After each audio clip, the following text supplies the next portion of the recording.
नमस्कार, नेपालीमा help YouTube च्यानलको एक नयाँ भिडियो सहित सम्पूर्ण साथीहरूलाई स्वागत गर्न चाहन्छु। आजको यस भिडियोमा हामीले कुनै पनि खानाको अथवा फुडहरूको रेसिपी तयार कसरी गर्न सकिन्छ भन्ने बारेमा सिकाउन गइरहेको छु। यदि तपाईहरुलाई पहिलेदेखि नै माइक्रोसफ्ट एक्सेलमा तपाईहरुलाई रेसिपी तयार गर्न आउँछ भने तपाईहरुलाई हृदयदेखि नै म तपाईहरुलाई सम्मान गर्न चाहन्छु। यदि जुन साथीहरुलाई माइक्रोसफ्ट एक्सेलमा तपाईहरुलाई रेसिपी बनाउन अथवा तयार गर्न आउँदैन भने तपाईहरुले यो भिडियो हेरेर सजिलैसँग आफ्नो ल्यापटप अथवा कम्प्युटरमा सजिलैसँग रेसिपी तयार गर्न सक्नुहुनेछ। माइक्रोसफ्ट एक्सेलमा तपाईहरुले रेसिपी तयार गर्नुभयो भने चाहेको खण्डमा सजिलैसँग त्यसलाई अपडेट गर्न सक्नुहुनेछ अथवा कुनै पनि चीजलाई हटाउनु पर्ने चीजलाई एड गर्ने पर्ने चीजलाई चाहेको खण्डमा सजिलैसँग त्यसलाई अपडेट गर्नुपर्ने हुन्छ। त्यसकारणले पनि हामीले माइक्रोसफ्ट एक्सेलमा रेसिपी बनाउँदा सजिलो हुने गर्दछ। म तपाईहरुलाई सरसर्ती एक दुईवटा रेसिपीहरु देखाउँछु कुन टाइपको म रेसिपी बनाउन गइरहेको छु। त्यस प्रकारको तपाईहरुले कसरी क्रिएट गर्ने भन्ने बारेमा म तपाईहरुलाई देखाउनेछु। देख्न सक्नुहुनेछ यस प्रकारको मेरो रेसिपीहरु तयार भएका छन्। यसरी हामीले यस प्रकारको रेसिपी कसरी क्रिएट गर्ने भन्ने बारेमा म तपाईहरुलाई स्टेप बाइ स्टेप सिकाउन गइरहेको छु। मसँग धेरै रेसिपीहरु परेको छन्। धेरै जस्तो साथीहरु नेपाली दाजुभाइ साथीहरु होटल लाइन अथवा रेस्टुरेन्टमा काम गर्नुहुन्छ। तर पनि धेरै साथीहरुले म सबैलाई चाहिँ भन्दिन, धेरै जस्तो साथीहरुलाई रेसिपी तयार गर्न आउँदैन। त्यसकारणले पनि म तपाईहरुलाई स्पेशल यो भिडियो बनाउन गइरहेको छु। तपाईहरुले यो भिडियो हेरिसकेपछि सजिलैसँग आफ्नो ल्यापटप अथवा कम्प्युटरमा रेसिपी तयार गर्न सक्नुहुनेछ। त आउनु साथीहरु च्यानललाई सब्स्क्राइब गरिदिनु होला। सब्स्क्राइब गर्नुभयो भने मैले अपलोड गरेको भिडियोहरु मोबाइल टेक्नोलोजी र इन्टरनेट सम्बन्धी जानकारीका भिडियोहरुको जानकारी तपाईहरुले नोटिफिकेसनको माध्यमबाट लगातार पाइरहन सक्नुहुनेछ। त्यसकारणले पनि मेरो च्यानललाई सब्स्क्राइब गरिदिनु होला। यस प्रकारको भिडियोहरु मैले ल्याउने गर्दछु। त आउनु साथीहरु च्यानललाई सब्स्क्राइब गर्नुस् र भिडियोलाई स्टार्ट गरौँ। रेसिपी बनाउन लगाए म तपाईहरुलाई माइक्रोसफ्ट एक्सेलको माध्यमबाट तपाईहरुलाई सिकाउन गइरहेको छु। त्यसकारणले म तपाईहरुलाई माइक्रोसफ्ट एक्सेलमा लैजान्छु। म सिधै यहाँ सर्च बारमा अथवा तपाईहरुको एक्सेल जहाँ छ त्यहाँबाट पनि सर्च गर्न ओपन गर्न सक्नुहुन्छ। माइक्रोसफ्ट एक्सेल 2007 देख्न सक्नुहुनेछ। तपाईहरुको जुन सफ्टवेयर छ त्यसलाई युज गर्न सक्नुहुनेछ। यस प्रकारको खाली ब्ल्याङ्क पेज आउने गर्छ। यसमा चाहिँ हामीले सबभन्दा पहिले जुन खानाको रेसिपी तयार गर्नुपर्ने हो त्यो खानाको फोटो एड गर्न चाहनुहुन्छ भने तपाईहरुले यहाँ इन्सर्टमा जानुहोस्। इन्सर्टमा गइसकेपछि पिक्चरमा जानुहोस्। पिक्चरमा गइसकेपछि तपाईहरुले आफ्नो फोटो अथवा खाना बनाउनु पर्ने कुन खानाको रेसिपी बनाउनु पर्ने अथवा तपाईहरुले खानाको फोटो हाल्न चाहनुहुन्छ भने यहाँबाट आफ्नो फोटो एड गरेर इन्सर्ट गर्न सक्नुहुनेछ। मसँग अलरेडी कपी गरिएको इमेज छ, त्यसकारणले सिधै पेस्ट गरिदिन्छु। भीबाट पेस्ट गर्छु। यो खानाको म रेसिपी गराउन गइरहेको छु अथवा बनाउन गइरहेको छु। अब हामीले छान्नु पर्ने हुन्छ 7 वटा कोलम। 7 वटा कोलम किन छान्नुपर्छ म तपाईहरुलाई भिडियो स्किप नगरिकन हेरिदिनु होला। 1 2 3 4 5 6 7। अब हामीले 7 वटा कोलम छानिसकेपछि हामीले 2 वटा सेललाई पनि हामीले सिलेक्ट गर्छौं।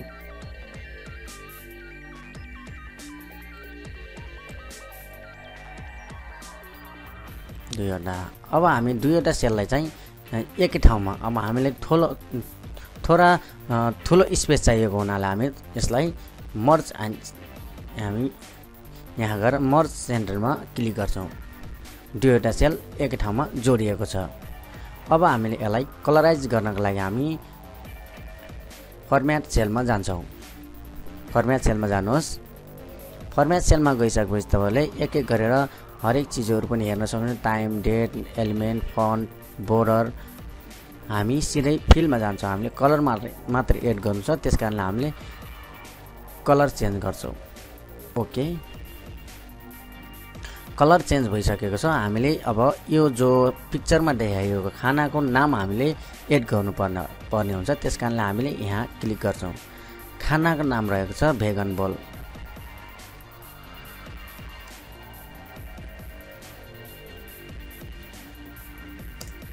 भेगन बोल। तपाईहरुले आफ्नो खानाहरुको नाम यहाँ जुन खानाको रेसिपी बनाउनु हुनुहुन्छ त्यो खाना तपाईहरुले एड गर्नुपर्ने हुन्छ।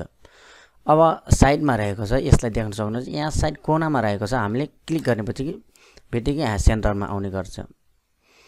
हामीले यसलाई थोडा हाइलाइट अथवा भनौं ठुलो अक्षरमा चाहिएको छ भने हामीले यसलाई बोल्ड गर्न सक्छौं। बोल्ड गरिसकेपछि पनि तपाईहरुको अक्षर अझै सानो लाग्छ भने तपाईले यहाँबाट इन्क्रिज गर्न सक्नुहुनेछ। ओके गर्नुहोस्। अनि हामीले यो चाहिँ सेन्टरमा नरहिकन तल लास्टमा फेडमा रहेको छ, बटममा रहेको छ। त्यसकारणले हामीले यहाँ यो दबाउँछौं। यो दबाइसकेपछि तपाईले यहाँ सिधै एकदमै सेन्टरमा भइसकेको छ। अब हामीले फेरि एक सेललाई सिलेक्ट गर्छौं। यसलाई पनि हामीले कलराइज गर्छौं। सेन्टर येलो कलर चेन्ज गर्छौं। ओके। अब हामीले 1 2 3 4 5 6 7 मध्ये हामीले एक सेलको नाम अथवा कोलमको नामहरु हामीले एड गर्नुपर्ने हुन्छ। त्यसकारणले हामीले यो कोलमको नाम राख्छौं सिरियल नम्बर। सिरियल नम्बर तपाईलाई थाहा नै होला, SYSNO सिरियल नम्बर। अब हामीले कुनै पनि पदार्थहरु जस्तै देख्नु भएको छ यहाँ जुन पनि भेजिटेबलहरु अथवा जुन पनि चीजहरु हामीले एड गर्नुपर्ने हो त्यसलाई चाहिँ हामीले इन्ग्रेडिएन्ट भन्छौं हैन। त्यसकारणले हामीले इन्ग्रेडिएन्ट INGREDIENT इन्ग्रेडिएन्ट देख्न सक्नुहुन्छ। अब इन्ग्रेडिएन्ट जो यो कोलम भन्दा एकदमै बाहिर गइरहेको छ। अक्षरहरु चाहिँ जो कोलम अथवा जुन हाम्रो राख्नुपर्ने ठाउँ भन्दा एकदमै बाहिर गइरहेको छ। यस अवस्थामा हामीले सिधै यहाँ गएर हामीले सर्कायौं भने यो कोलम ठुलो हुन जान्छ। देख्न सक्नुहुन्छ यसरी ठुलो भएको छ। देख्नुहोस्। तपाईहरुले यिनी फन्टहरु अथवा अक्षरहरुलाई चेन्ज गर्न चाहनुभयो भने यहाँबाट पनि तपाईहरुले आफ्नो चाहेको हरेक स्टाइलिस तपाईहरुले चेन्ज गर्न सक्नुहुन्छ। म फिलहाल तपाईहरुलाई छिटो र सर्टकट सिकाउन गइरहेको छु, त्यसकारणले म कुनै पनि चेन्ज गर्नेवाला छैन। अब सेकेन्डमा रहेको छ टाइप। यहाँ हामीले यस कोलममा हामीले भर्छौं टाइप भर्दाखेरि के देखिन्छ सजिलो हुन्छ भने हामीले कुनै पनि भेजिटेबल कटिङ हाल्नु पर्ने हो कि अथवा बोइल हाल्नु पर्ने अथवा होल हाल्नु पर्ने कुन प्रकारको हामीले हाल्नु हो। त्यसकारणले पनि हामीले यो टाइप सेल बनाउन एकदमै जरुरी छ। अब अर्को रहेको छ हामीले ब्रान्ड पनि एकदमै हाल्न जरुरी छ, किनभने हरेक ब्रान्डको अलग-अलग टेस्ट हुने भएकोले हामीले कुन ब्रान्ड हाल्दा एकदमै पर्फेक्ट हुन्छ भनेर हामीले ब्रान्ड पनि युज गर्छौं। तपाईहरुले नचाहेको खण्डमा यो नहाल्दा पनि हुन्छ, तर पनि म सिकाउन गइरहेको छु त्यसकारणले म तपाईहरुलाई ब्रान्ड एड गर्छु। ब्रान्ड्स। अब रह्यो ब्रान्ड्स पछि रहेको छ हाम्रो युनिट एकदमै इम्पोर्टेन्ट हुने गर्छ। युनिट हामीले हाल्न जरुरी हुन्छ। कुन चीजको जस्तै पानी हाल्नु पर्यो, हामी ml मा हाल्नु पर्ने हुन्छ। कुनै पनि चीज वेट गरेर ग्राममा हाल्नु पर्ने हुन्छ, नसमा हाल्ने चीज गनेर हाल्नु हो कि के हाल्ने हो त्यो हामीले सजिलैसँग एड गर्नको लागि हामीले युनिट हाल्न पनि एकदमै जरुरी छ। UNIT युनिट भयो। युनिट भइसकेपछि हामीले हाल्छौं आफ्नो क्वान्टिटी पनि हाल्न एकदमै जरुरी छ। क्वान्टिटी नभएपछि त कुनै खाना पनि टेस्ट नै हुँदैन। हरेक चीजको क्वान्टिटी पनि एकदमै जरुरी छ। त्यसकारण हामीले QTY हालिदिन्छौं क्वान्टिटीको सर्टकट। अनि हामीले लास्टमा रहेको छ रेट पनि तपाईहरुले चाहेको खण्डमा रेट हाल्न सक्नुहुन्छ, नहाल्न पनि सक्नुहुनेछ। त्यसकारणले म RAT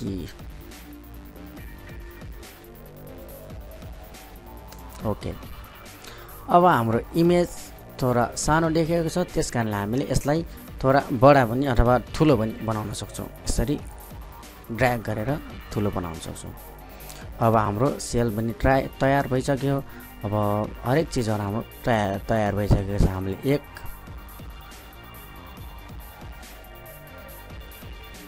2 सिरियल नम्बरमा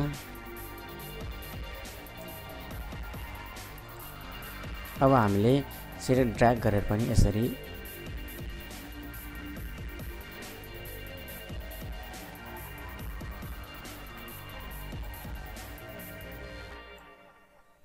हामीले सिरियल नम्बर 1 2 3 गरेर हाल्न सक्छौं।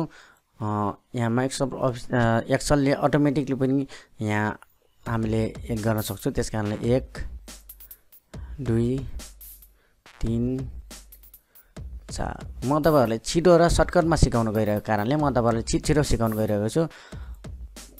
अनि हामीले हरेक चीज हाल्न पर्दा हामीले यहाँ हामीले हालेका छौं water chestnut ES water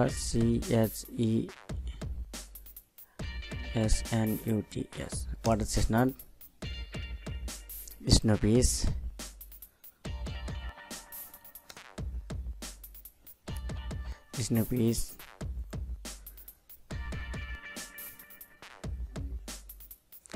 red CAPSICUM capsicum red capsicum र कुनै पनि चीजहरु तपाईले यहाँ हाल्न सक्नुहुन्छ। अनि कति क्वान्टिटी कति मात्रामा हामीले हाल्ने हो त्यो हालिसकेपछि तपाईले युनिट कुन ब्रान्डको हाल्ने हो। हामीले फिलहाल कुनै पनि भेजिटेबल मात्रै बनाउने भएकोले हामीले यहाँ कुनै पनि चीजहरुको देखाइएको छैन। के भन्छ यो भेजिटेबलहरुको ब्रान्ड त हुने भएन हैन। त्यसकारणले हामीले ब्रान्ड पनि हाल्दिन। युनिट क्वान्टिटी कुनै पनि चीजहरु रेट म तपाईहरुलाई हाल्न सक्नु। तपाईहरुले चाहेको खण्डमा यहाँबाट हाल्न सक्नुहुनेछ। अब यो बनाइसकेपछि हामीले बनाउने मेथड त हामीले लेख्नु पर्ने हुन्छ कसरी बनाउने भन्ने बारेमा। अब हामीले बनाउने मेथड उसको लागि हामीले फेरि पनि हामीले यहाँ लास्टमा हामीले तयार गर्छौं सेल।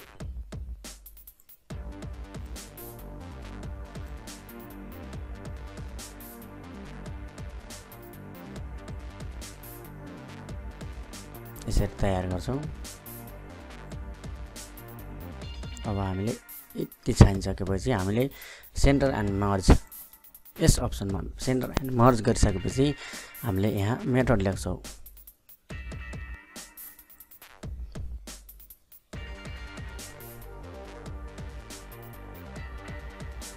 मेथड हामीले यसलाई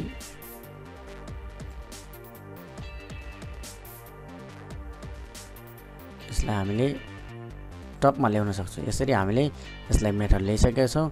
अनि हामीले यहाँ देख्न सक्नुहुन्छ यहाँ हामीले कसरी बनाउने, यसलाई बोइल गरेर बनाउने हो अथवा तेलमा फ्राई गरेर बनाउने हो, कसरी बनाउने हो त्यसरी नै तपाईले यहाँ मेथड लेख्न सक्नुहुनेछ।